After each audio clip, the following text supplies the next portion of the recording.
Assalamualaikum warahmatullahi wabarakatuh.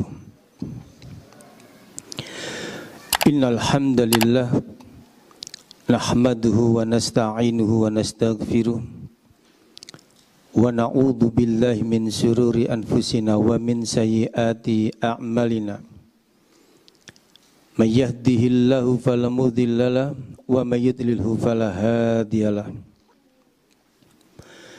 Asyhadu an la ilaha illallah wahdahu la syarikalah wa asyhadu anna Muhammadan abduhu wa rasuluhu la nabiyya ba'da. Allahumma salli ala Muhammad wa ala alihi wa ashabihi wa man ittabi'ahum bi ihsanin ila yaumiddin. Faqala Allahu jalla wa ala fi kitabihil aziz, ya ayyuhalladzina amanu taqullaha haqqa tuqatih wa la tamutunna illa wa antum muslimun. Ya ayyuhan nasu taqu rabbakumul ladzi khalaqakum min nafsin wahidah wa khalaqa minha zawjaha wa batha minhuma rijalan katsiran wa nisaa'a wattaqullaha alladzi tasaaluna bihi wal arham innallaha kana 'alaikum raqiba. Ya ayyuhalladzina amanu taqullaha wa qulu qawlan sadida yuslih lakum a'malakum wa yaghfir lakum dhunubakum faman yuti'illaha wa rasulahu faqad faza fawzan 'azima. Amma ba'd, faqala Rasulullah sallallahu alaihi wasallam, fa inna asdaqal hadithi kitabullah wa khairal hadi hadi Muhammadin sallallahu alaihi wasallam wa syarrul umuri muhdatsatuha wa kullu muhdatsatin bid'ah wa kullu bid'atin dhalalah wa kullu dhalalatin finnar. Ayyuhal kiram jamaah Masjid Imam Syafi'i Mojokerto dan para pemirsa Al-Ansor yang mudah-mudahan senantiasa dirahmati dan diberkahi Allah Subhanahu wa ta'ala. Puji syukur pada Allah, di kesempatan malam hari ini kita semuanya masih diberi Allah Subhanahu wa ta'ala kenikmatan yang begitu banyak. Tentunya nikmat utama adalah nikmat iman dan Islam. Begitu juga dengan nikmat kesehatan. Sehingga dengan nikmat itulah malam hari ini kita diberi Allah kesehatan jasmani dan rohani. Sehingga bisa hadir di majelis yang penuh berkah, di majelis yang mulia, di tempat yang mulia, bersama orang-orang yang mulia, di hari yang mulia. Para jamaah, itu semuanya adalah nikmat Allah Subhanahu wa ta'ala yang patut kita syukuri. Karena nikmat itu tidak diberikan Allah kepada sembarang orang. Maka dari itu, mari kita manfaatkan dengan sebaik-baiknya nikmat ini untuk mencari ridha Allah Subhanahu wa ta'ala. Salawat serta salam mudah-mudahan juga tetap terlimpah kepada uswah kita, Nabi kita, manusia terbaik di muka bumi ini, manusia yang perkataannya tidak boleh kita tolak, yakni Rasulullah sallallahu alaihi wasallam. Begitu juga dengan kepada ahlinya, keluarga beliau, sahabat-sahabat beliau, dan orang-orang yang senantiasa meniti jalan beliau ila yaumil qiyamah, sampai hari kiamat.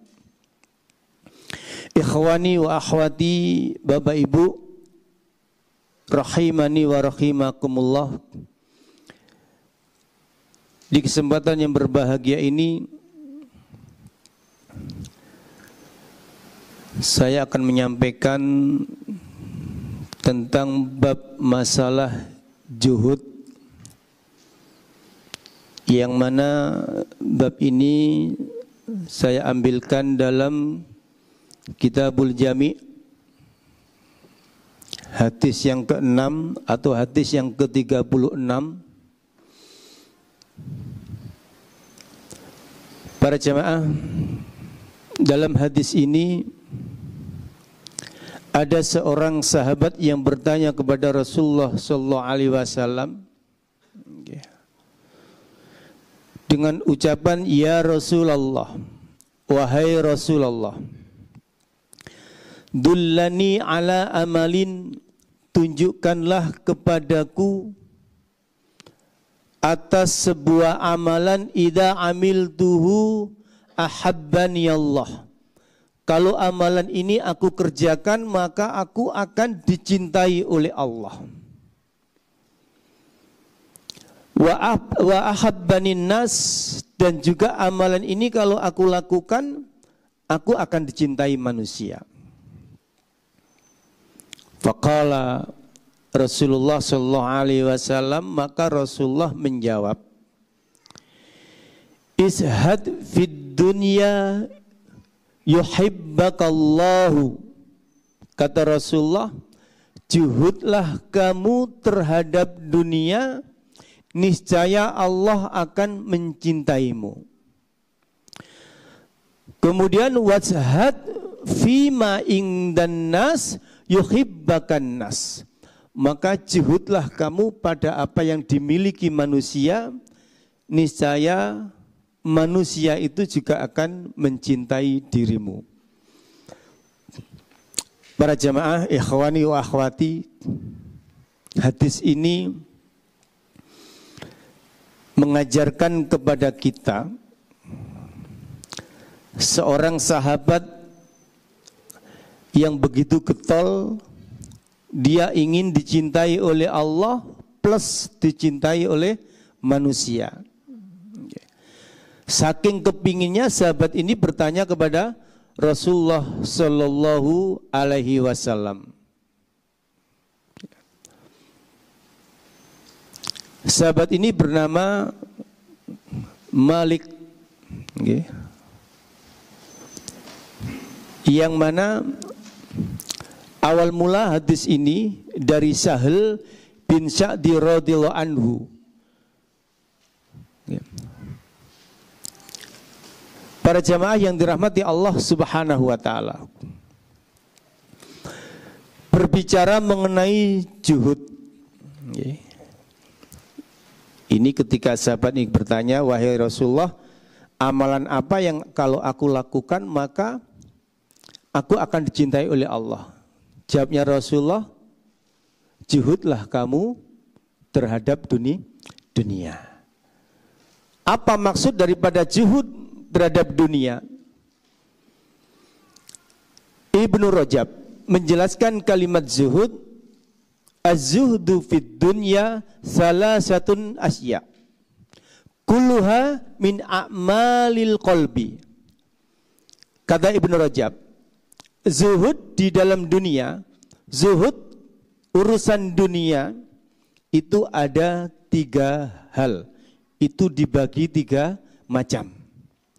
Kulluha min a'malil qalbi, yang mana ketiga-tiganya ini adalah ada urusannya dengan hati.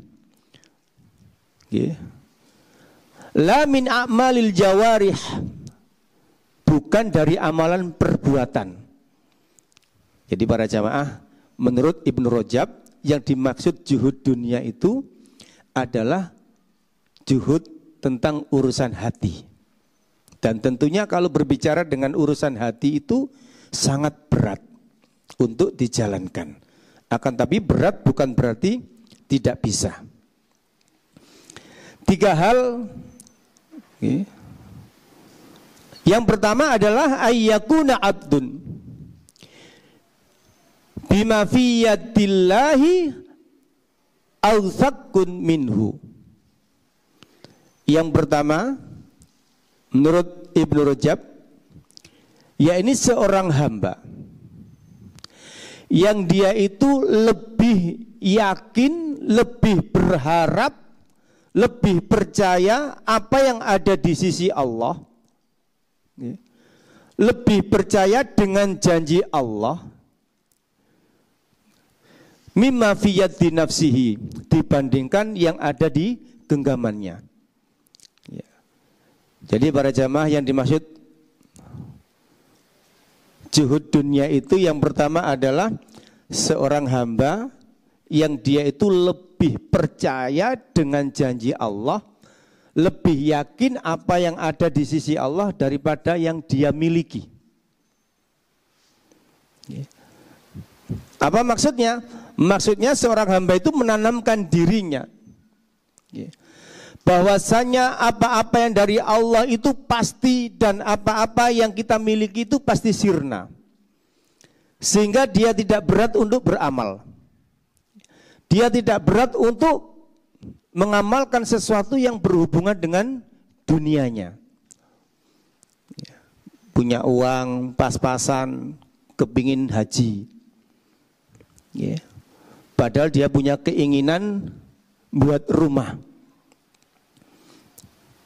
Atau dia punya uang pas-pasan kepingin umroh. Atau kepingin sedekah. Atau kepingin wakaf. Padahal dia tidak memiliki banyak harta. Dia kepingin buka usaha membutuhkan modal. Akan tapi dia lebih percaya dengan janji Allah. Ya. Dia korbankan dunianya untuk mencari apa yang ada di sisi Allah Subhanahu wa ta'ala. Para jamaah yang dirahmati Allah Subhanahu wa ta'ala. Kemudian zuhud yang kedua.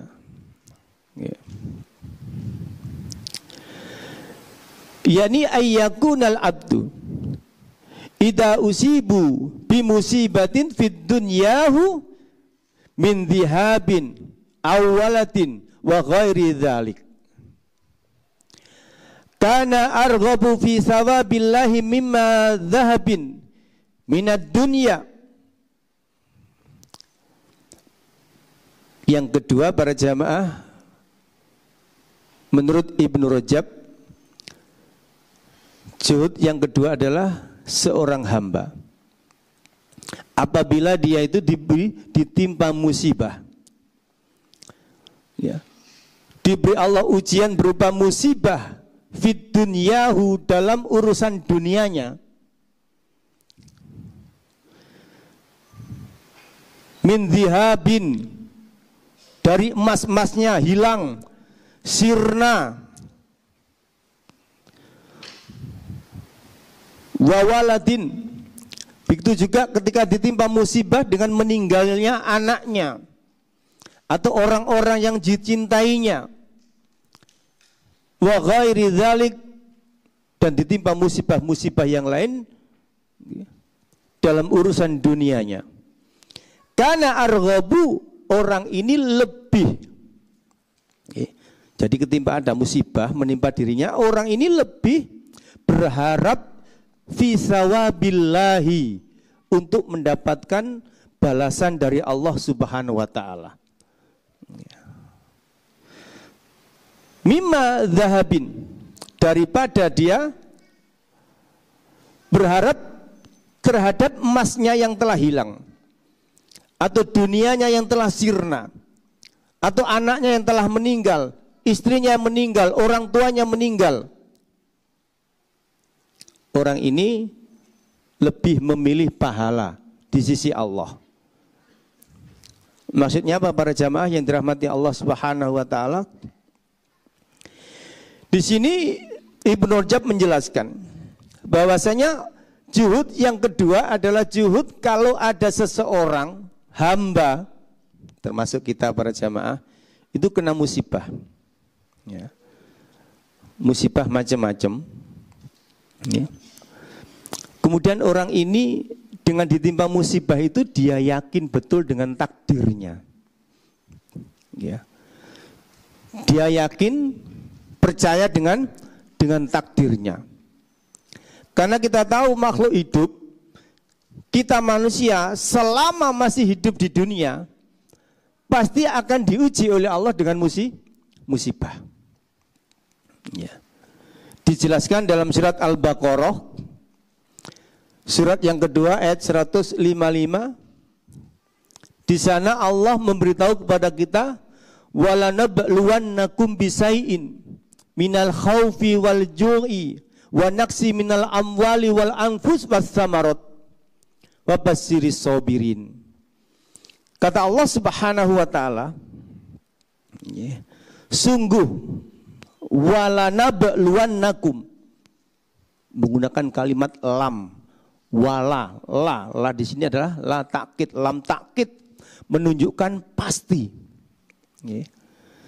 Jadi menunjukkan pasti manusia itu akan diuji oleh Allah. Kalau dalam ayat ini ada 5 ujian. Dalam artian musibah itu pasti menimpa kita. Ya. Musibah apa? Yang pertama al-khauf, rasa takut. Para jamaah, kita pasti pernah merasakan takut. Kita betul. Pernah apa sering? Ya, kita pasti sering merasakan takut. Entah takut dengan keamanan kita, takut dengan keamanan anak istri kita sama keluarga kita. Ya. Entah takut dengan hal-hal yang akan menimpa diri kita, baik harta kita. Ya. Itu semua pasti terjadi. Ya. Apa mana nek enten caleg ngoten ki. Caleg iku wedi gak dadi. Ya. Jadi kan musim napa pilkada nggih. Nah, atau pilgub atau napa niki? Pil bupati nggih. Ya. Ada orang yang takut seperti itu. Nggih. Dan diuji dengan takut ini nih. Orang ini berhasil atau tidak? Ya. Karena orang yang takut, para jamaah, ada kalanya dia itu akan semakin dekat kepada Allah atau semakin jauh. Semakin minta pertolongan kepada Allah atau semakin minta pertolongan kepada yang lain.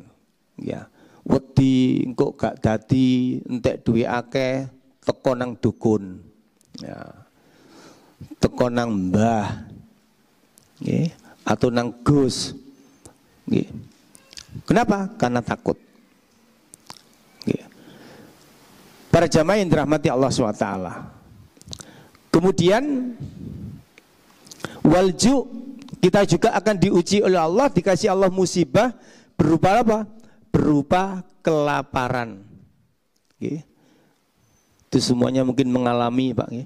Pernah mengalami keluwen, berpergian jauh, ya. Ono duwe, gue nek gawe tuku bensin gak esok mangan. Ya. Nek tuku mangan gue kentean bensin. Ya. Atau kita diuji ketika datang bulan Ramadan. Ya. Banyak orang tidak berpuasa. Ya. Dikarenakan apa? Takut lapar. Ya. Makanya pas Ramadan saya mentingali nduk warung-warung akeh sing ketok sikile wong gede-gede niku. Bukan berarti dia itu tidak kuat, tapi dia takut lapar. Ya, takut kelaparan. Mungkin juga kita ada puasa Senin Kemis, Yaumul Bid. Ya. Kita tidak menjalankan puasa itu dikarenakan wedi lemes, wedi luwe. Kita akan diuji seperti itu. Ya. Kita akan diuji oleh Allah Subhanahu wa taala, ono duwe gak ono beras.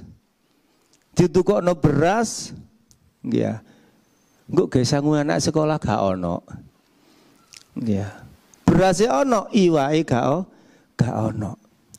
Ujian-ujian semacam ini juga akan menimpa diri kita. Nggih. Wa naqsi minal amwal, kita juga akan diuji oleh Allah Subhanahu wa taala. Ya, dengan kekurangan harta. Mungkin para jamaah di sini selama ini kelebihan harta napa kekurangan harta ya? Jenengan-jenengan ini selama ini kekurangan harta napa kelebihan harta? Dalam? Cukup nggih? Cukup kekurangannya napa ya? Dan ujian ini pasti, Pak. Kita akan diuji oleh Allah dengan kekurangan harta. Makanya ada orang yang bisa melewati ujian, ada yang tidak. Yang tidak bisa melewati, dia kepingin bekerja. Ya, wis oleh penggawean tapi bayarannya mek titik. Ya. Macam-macam kepingin nyambut gawe, aku nek gak iso kerja nang kono. Ya apa ya? Nek nyogok iso mlebu, nek gak nyogok gak iso. Kita akan diuji seperti itu. Oke. Wis nyambut gawe sik korupsi. Ya, sing korupsi iku wong sugih-sugih apa wong melarat-melarat, Pak? Sing jenenge korupsi iku berarti wong sugih. Nek melarat iku ngutil. Ngentit, ya. Iku nek wong melarat. Nek wong sugih-sugih korupsi. Ya. Akan diuji seperti itu. Dengan kekurangan harta apakah dia nanti korupsi? Ya. Atau mencari pekerjaan dengan cara yang haram dan yang lain sebagainya. Itu semuanya ujian dari Allah Subhanahu wa ta'ala. Dan itu kita pasti akan menghadapinya. Ya. Juga ada orang yang diuji. Ya. Wa naqsi minal amwali wal anfus. Kita akan diuji dengan jiwa atau nyawa kita. Kita akan diuji dengan semakin bertambah umur kita. Ya. Ibnu Abbas menjelaskan kita akan diuji dengan orang-orang yang kita cintai banyak yang meninggal. Teman-teman kita sudah banyak yang pergi duluan. Okay. Biasa kan bapak-bapak ini anak konjoni mati. Iya yo, wong sing sak kelas sampai aku biyen kari mek loro tok. Ya, sing liyane wis mati, kari mek loro tok. Ya, berarti dilungkas aku paling lho ngoten. Kita akan diuji dengan orang-orang yang kita cintai. Okay. Dengan orang-orang yang dicintai. Dengan meninggalnya anak, dengan meninggalnya istri, orang tua. Atau mungkin semakin bertambahnya umur kita, kita semakin banyak ketakutan. Okay. Banyak orang tua itu para jamaah, ketika semakin bertambah umur dia mikir, engko nek aku pensiun sing ngekeimangan aku sapa yo? Engko nek aku tuwek ya. Sing ngeterno rono rene sapa nek pas aku loro? Mergawe wong tuwek identik dengan sering sakit. Ya.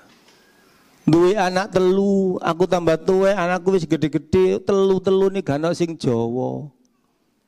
Ya. Mikir Pak. Ya, kok gak ono sing Jawa Pak, telu gak ono sing Jawa. Mergawe napa Pak? Mergawe sampean dudu wong Jawa ya. Ya, sampean wong Sumatera kepengin Jawa ya. Ketakutan-ketakutan seperti ini muncul. Nggih. Akan tapi banyak orang tidak sadar kalau semakin bertambah umurnya dia takut mati.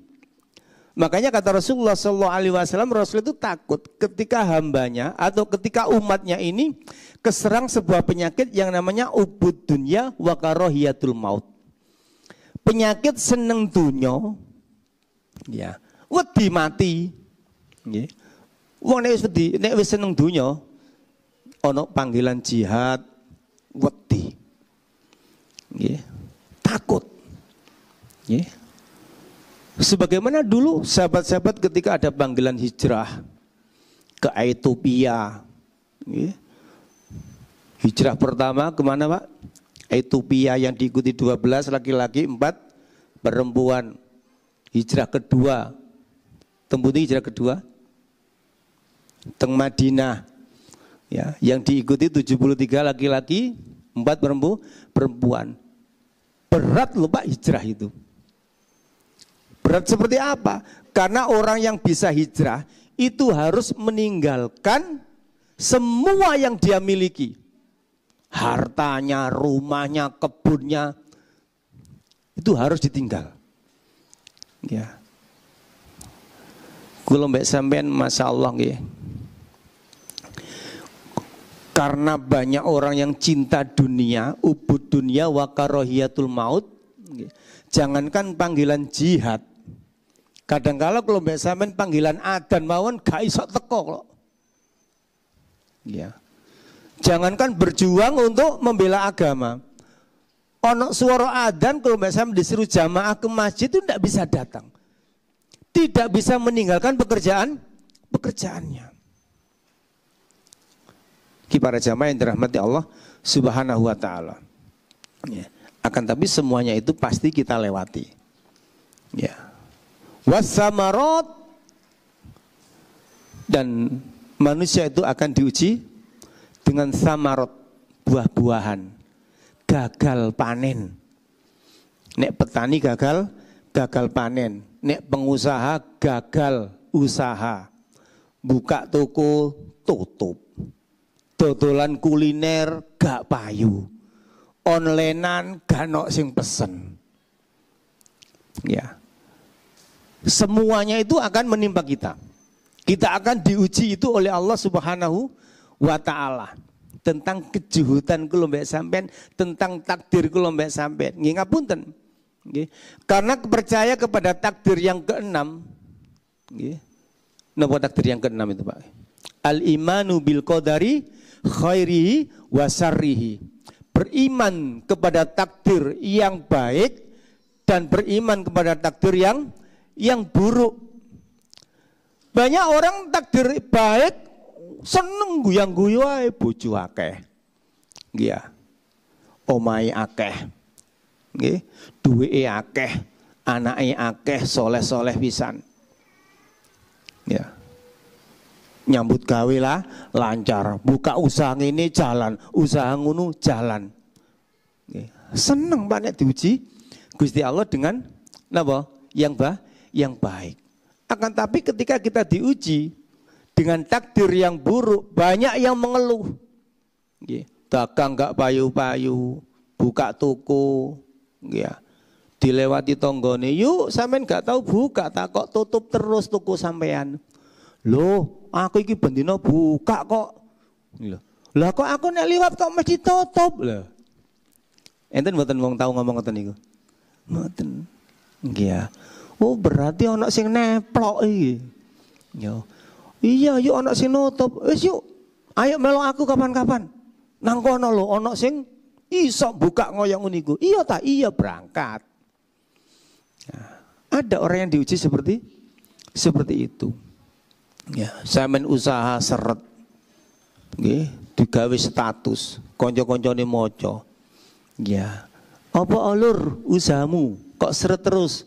Iya Mas, seret. Ngene lho, aku biyen padha mbek sampean tahu seret. Ya, marunu aku melok ziarah. Ya, nang kuburan kono, aku njaluk nang kono, njaluk berkah nang kuburan kono. Seminggu saulan lancar lur, melok ah. Iya ta? Iya, berangkat. Ya. Ada orang yang diuji seperti itu. Nggih, ana sing gurung duwe bojo, umur tambah suwe tambah tuwek, nggih ya. Budal ana kabar. Ayo kono njaluk nang kuburan kono, njaluk berkah. Mbah, aku gurung duwe jodoh. Macam-macam para jemaah. Dan kita akan diuji seperti itu. Termasuk kula mbek sampean wasamarot akan diuji tentang masalah pertanian. Nek sampean bertani, nek sampean enggak ada usaha, kita akan diuji oleh Allah dengan usaha yang gagal. Ya, kita akan diuji oleh Allah dengan pekerjaan-pekerjaan yang tidak menguntungkan, dan itu pasti. Okay.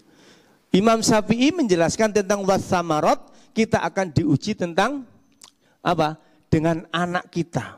Samarot itu diartikan anak, buah hati. Okay. Diuji dengan anak buah hati apa? Okay. Duwe anak siji, dua blek. Ya. Katin duwe anak maneh wedi. Ya yo nang tambah anake wis siji ae gak mentas. Enten ta boten ngoten iki? Nggih, sing duwe anak loro. Nggih. Ket biyen sik loro ae, wis loro iki wis kalang kabut. Ya. Macem-macem. Nggih. Ngapunten para jamaah, kadang-kadang orang itu juga takut duwe anak akeh ku wedi. Nggih. Kula alhamdulillah duwe anak papat. Ya, nek ketemu kanca-kanca anak sampe pinten Ustaz? Masih 4. Ket biyen sik 4 ae. Menang ya. Nek ketemu kanca-kanca sing nganu ya, sing mboten ngaji. Pira anak sampean? 4 lho akeh. Lah anak kanca-kanca kula sing ngaji niku anake iki 9 ngoten Pak. 7 iku titik, Pak. Nggih, duku anak sampean pinten nggih. Menurut Imam Syafi'i, manusia itu akan diuji dengan apa? Wasamarot. Samarot diartikan Imam Syafi'i diuji dengan anak buah hatinya. Buah hatinya ada yang meninggal. Bapak Ibu, kita nanti ngapunten, bisa jadi kita yang meninggal dulu atau anak kita yang meninggal dulu. Nah, itu pasti akan terjadi. Dan ingat para jamaah yang dirahmati Allah Subhanahu wa ta'ala. Orang-orang yang bisa melewati ujian ketika ditinggal buah hatinya meninggal, kemudian dia sabar, dia ikhlas dengan takdir Allah, dia berharap, karena arghabu fi sawabillahi, dia lebih berharap kepada janji Allah berupa pahala. Ada sebuah hadis yang diriwayatkan oleh Imam Ahmad, juga Imam Tirmidzi, juga Ibnu Majah. Para jamaah, suatu ketika ada seorang sahabat yang mana sahabat ini bernama Abu Sinan. Abu Sinan ini ketika menguburkan putranya yang masih kecil, anaknya, menguburkan anaknya, ketika dia ada di dalam kuburan ditarik oleh Abu Tolhah, ditarik oleh Abu Tolhah. Kemudian dia berkata kepada Abu Sinan, Abu Tolhah ini ngomong nang Abu Sinan, ya Abu Sinan, wahai Abu Sinan, maukah kamu aku kabari sebuah kabar gembira? Kata Abu Sinan, mau. Kabar apa itu? Kemudian Abu Tolhah ini bercerita, karena Abu Musa al-As'ari adalah Abu Musa al-As'ari berkata, qala Rasulullah sallallahu alaihi wasallam, maka bersabda Rasulullah sallallahu alaihi wasallam, qala Allah taala, Allah berfirman. Berarti ini hadis apa, Pak? Ini berarti hadis qudsi. Dalam hadis qudsi ini Allah Subhanahu wa taala bertanya kepada malaikat maut. Kata Allah, qabattum waladun abdi, wahai para malaikat maut, apakah kalian telah mencabut nyawa anak hambaku? Qalu na'am. Maka mereka para malaikat maut ini menjawab, betul ya Allah. Kemudian Allah bertanya lagi, qabattum samaratun fuadihi, apakah kamu mencabut nyawa buah hati daripada hambaku?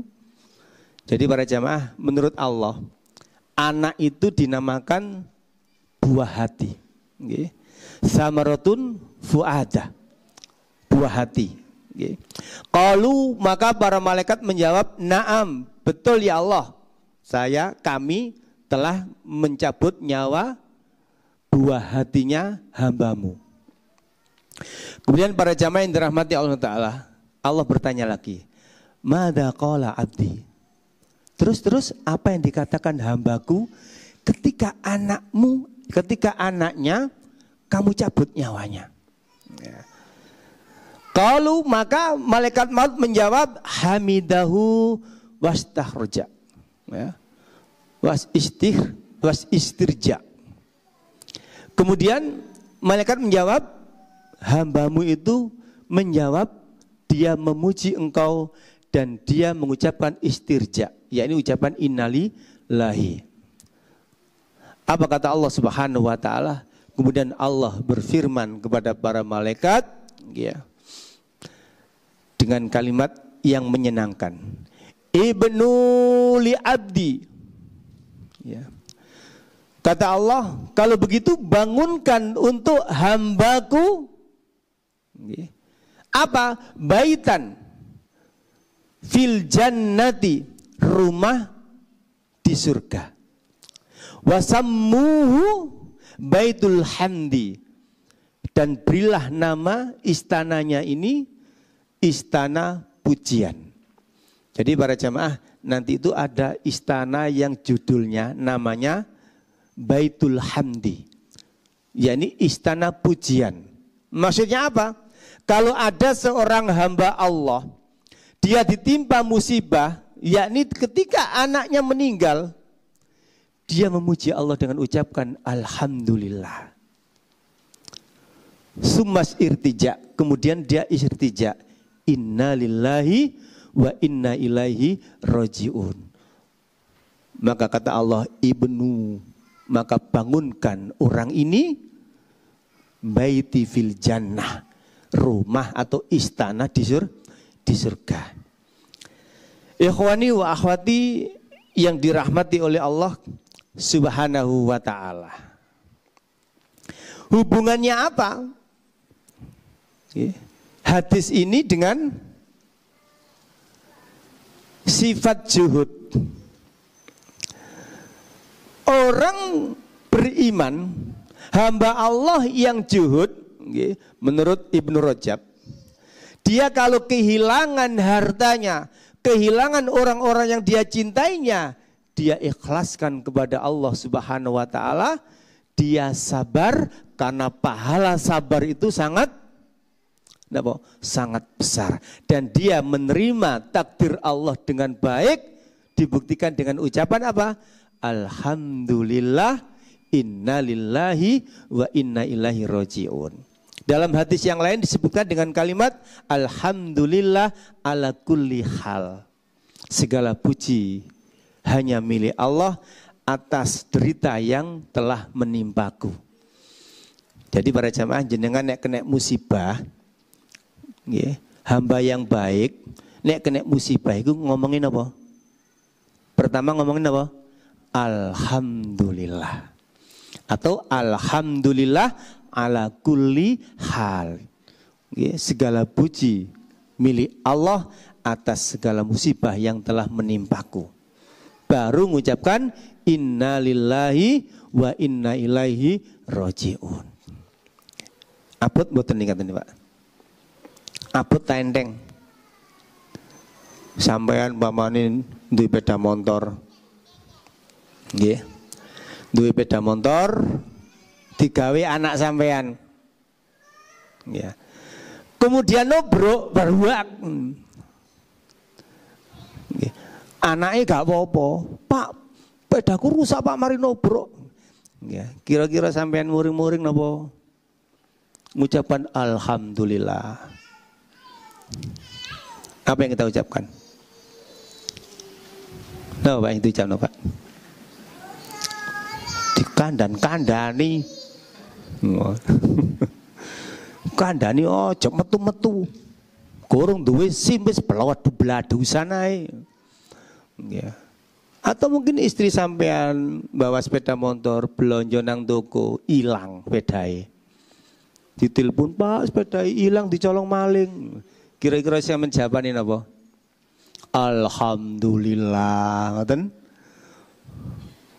Apa sampean ngomong kok iso hilang? Gak kon kunci tamang. Iya. Kira-kira ucapan yang mana, Pak?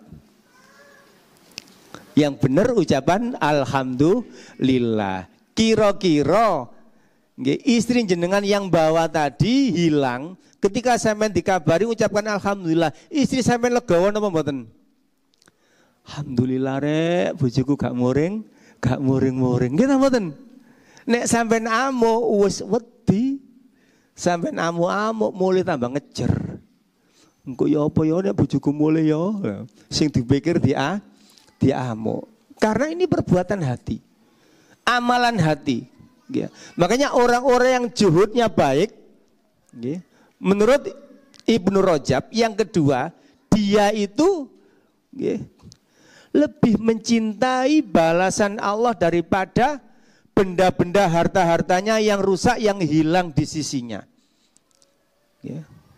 Kenapa? Karena dengan mengucapkan alhamdulillah, innalillahi wa inna ilaihi rajiun, dia akan dibangunkan oleh Allah istana di surga. Niku para jamaah nggih. Dibangunkan Allah istana di surga. Ya. Karena balasan dari Allah ini berat, balasan dari Allah ini sesuatu yang istimewa, istana loh Pak. Maka tidak semua orang bisa. Akan tapi kalau sampai sebagai hamba Allah yang baik, tentunya ayo berusaha untuk bisa. Ingat para jamaah, kalau sampai ayo dilatih mulai saat ini. Karena semua itu kalau nggak dilatih gak iso. Kalau nggak dilatih nggak iso. Dilatih apa? Dilatih hati nrimo dengan takdirnya Allah, baik yang baik ataupun takdir yang buruk. Ayo dilatih, nek kena musibah awali dulu dengan kalimat alhamdulillah. Apa mana musibah? Anake diambil oleh Allah Subhanahu wa ta'ala. Zuhud menurut Ibnu Rajab yang ketiga adalah ayyastawi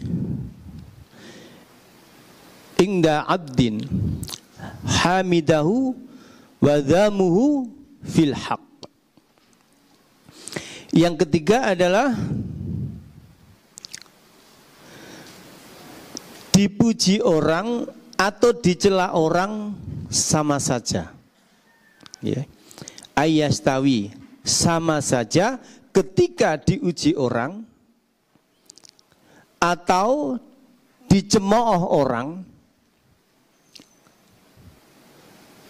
sikap orang ini adalah tetap sama. Ini juhud yang ketiga.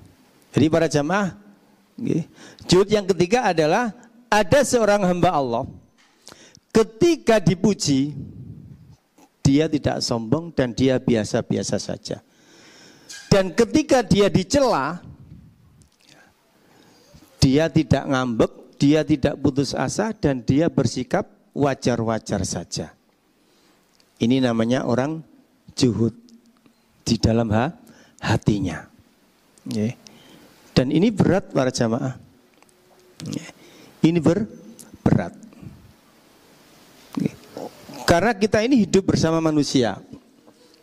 Kita hidup makhluk sosial. Makhluk sosial adalah makhluk yang tidak bisa hidup dengan baik tanpa adanya orang lain.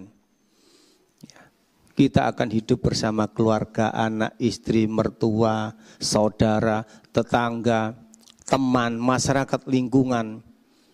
Para jamaah, kadang-kala kalau sampe ini ngelakoni api diomong uang, ngelakoni elek ya diomong uang. Gitu mboten. Karena memang dua ini penilaian dua, satu menilai baik, satu menilai tidak baik. Maksudnya apa? Ada orang yang senang kepada kita, ada orang yang gak senang kepada kita. Kita kalau melakukan baik, nek wong gak seneng, ya tetap ketok elek. Kita melakukan apa mana ngelakoni barang gak api. Makanya kelompok sampean para jamaah tanamkan pada diri kelompok sampean sifat ikhlas. Sifat ikhlas.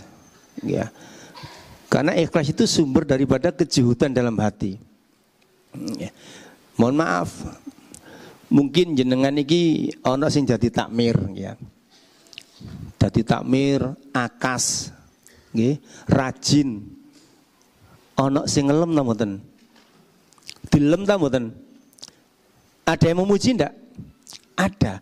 Tapi juga ada orang yang tidak senang. Nggih ta mboten? Itu pasti. Jadi sampean kalau jadi takmir, dipuji uang, sampean gak usah gede ndase. Delokno uang diinyak orang, dihina orang juga ndak usah. Napa? Berkecil hati. Bisa dilihat para jamaah. Memang kadang-kadang kalau sampean iki repot nggih. Akas engko ya diomong uang.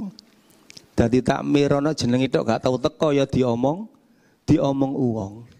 Repot. Sama ketika sampean kerja. Sampean rajin, deket dengan atasan, jarene napa? Ngatok. Ya, menjilat. Ya. Sampean tekoni karian, males tandang gawe, nek dikongkon gak tahu selesai, ya diomong wong iki nyambut gawe kok males. Ya. Ini semua pasti kita alami. Ya. Dan orang yang juhud, ya, ayyastawi, sama saja dia dipuji atau dicela, dia tetap berjalan. Ya. Jadi ngapunten para jamaah nggih. Sampeyan nek dadi takmir atau dadi ngurusi apa-apa nggih. Sing ikhlas. Ndak jauh-jauh nggih. Tidak jauh-jauh. Kula mbek sampean ngekei bojo blonjo. Kira-kira seneng mboten bojone dikei? Seneng ta mboten? Ono sing gak seneng nggih. Lah kok sakwene? Enten mboten ngoten niku? Enten. Iki cukup digawe apa? Gurung bayar anake. Gurung SPP-ne, gurung sinang pondok. Ya. Gurung digawe mangan. Gurung digawe mencicil, macam-macam. Ya. Ngapunten Bapak Ibu. Nggih. Kadang-kadang kita suami kei duwe akeh. Bu, aku mari bayaran kilo. Yeah. Suami istrinya seneng. Andai kata sampean itu gak dipuji mbek bojo sampean. Bojo sampean gak ngomong matur suwun, Pak. Jazakallah khairon, Pak. Mudah-mudahan dikasih Allah rezeki yang lebih banyak lagi, Pak. Andai kata gak ngomong seperti itu, sampean ojo napa? Mangkel. Ojo mangkel. Karena itu memang sudah kewajiban kita memberi nafkah. Jangan mangkel. Ya. Karena orang juhud itu tidak gila pujian. Dia tahu kalau aku melakukan kewajiban memberi nafkah anak dan istri, aku dapat pahala. Sama, seorang istri juga begitu. Ibu-ibu jangan senang dipuji. Okay? Jangan senang dipuji. Ya, umpamane seorang istri sak durung subuh tangi. Nggih. Nek tangi lha apa, Pak? Cepak-cepak masak. Metu blonjo. Nggih. Sing lanang mari salat subuh jogging. Ya, lari-lari. Mulai-mulai wis mateng, bojone masak wis mateng. Bi, Pak, ayo nang mangan iki wis tak masakno. Ya. Kemudian bojone jawab, aku mang mari mangan ya wis ana njaba. Ya. Lah, bojone seorang istri wis tangi sadurunge subuh, wis blonjo ngalor ngidul nyiapno masak dan lain sebagainya. Ya. Kira-kira nek ana bojone ditawani ngono, aku wis mari mangan ya, Bu. Kira-kira jawab sing wedok ya napa? Roh ngono gak? Tak masakno, tak belani tangi bengi. Nggih. Nek ngomong roh ngono gak tak masakno sih enak, dawa. Tak belani tangi bengi, blonjo ngalor ngidul. Nggih. Wis tambahi maneh goreng kepletikan minyak pisan lho. Diomongno akhir metu. Mule-mule. Ya, ngapunten kadang-kadang ono sing gawe basa kasar. Wadakno wis jegelak nang njaba lho. Kadang-kadang ono sing ngomong ngoten, iku saking mangkeli. Ibu-ibu ndak usah ngomong begitu. Nggih. Kenapa? Karena jenengan sudah menjalankan kewajiban. Nggih.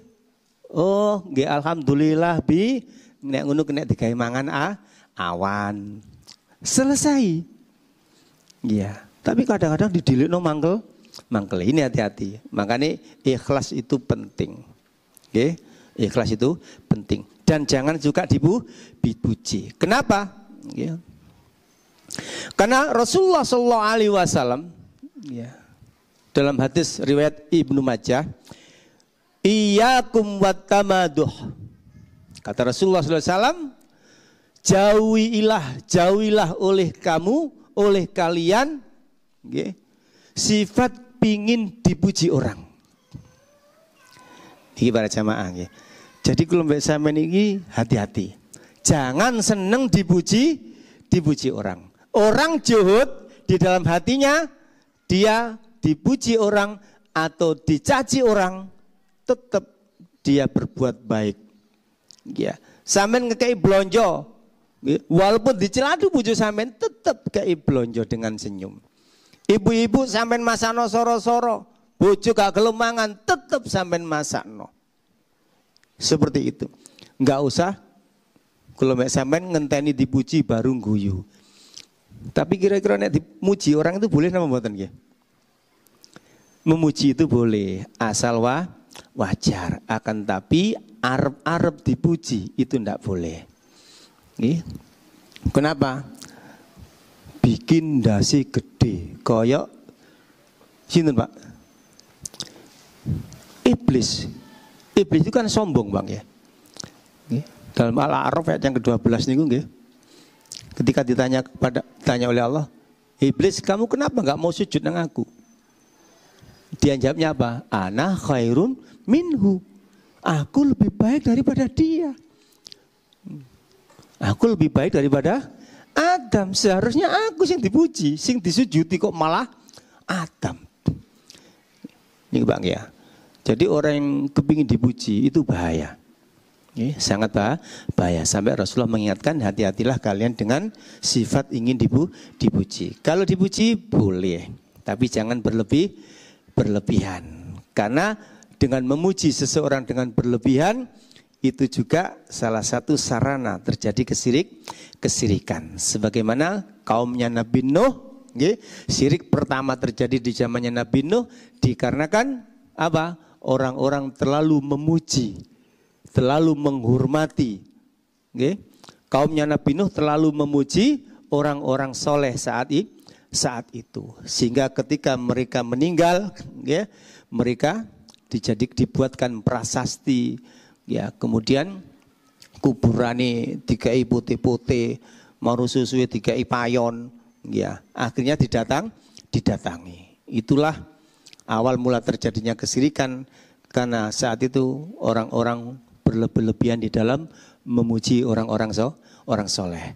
Para jamaah, Bapak Ibu yang dirahmati Allah Subhanahu wa ta'ala, ini penjelasan dari Ibnu Rajab tentang hadis yang berkenaan masalah apa? Masalah zuhud di dunia. Rasulullah menyatakan, zuhudlah kamu di dunia. Niscaya Allah akan mencintai dirimu. Jadi penjelasan Ibnu Rajab ini sangat bagus sekali dan bisa kita jadikan pelajaran, bisa kita jadikan motivasi.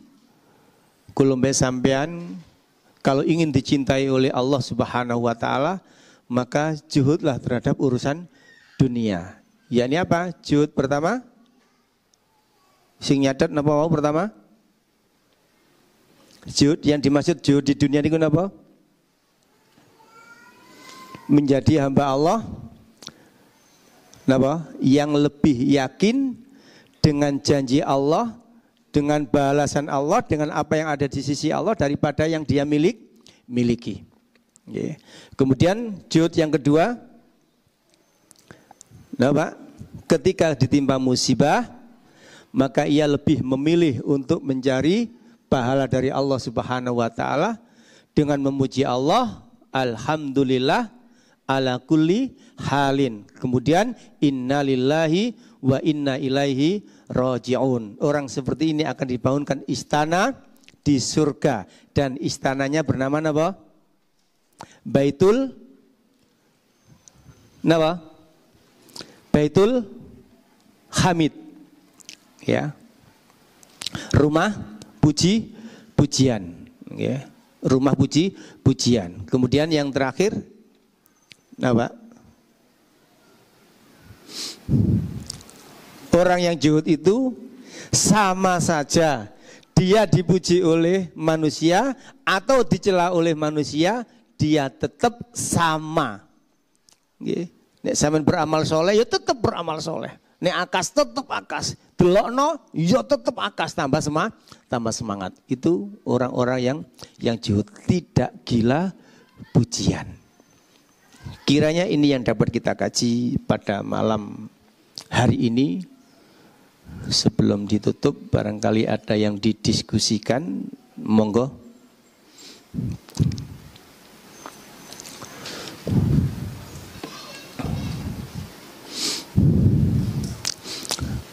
Ada yang tanya atau cukup? Cukup ya? Ya, ternyata kita takon berarti pun paham sedaya. Ya. Ikhwani wa akhwati, mudah-mudahan apa yang kita kaji pada malam hari ini membawa keberkahan buat kehidupan kita, baik kehidupan di dunia maupun kehidupan di akhirat. Dan mudah-mudahan apa yang kita lakukan di malam hari ini menjadikan salah satu amal soleh yang nanti akan membantu kita untuk mendapatkan rahmatnya Allah Subhanahu wa ta'ala. Kita tutup dengan kafaratul majlis. Subhanakallah bihamdika asyhadu alla ilaha illa anta astaghfiruka wa atubu ilaik. Wallahu a'lam bishawab. Assalamualaikum warahmatullahi wabarakatuh.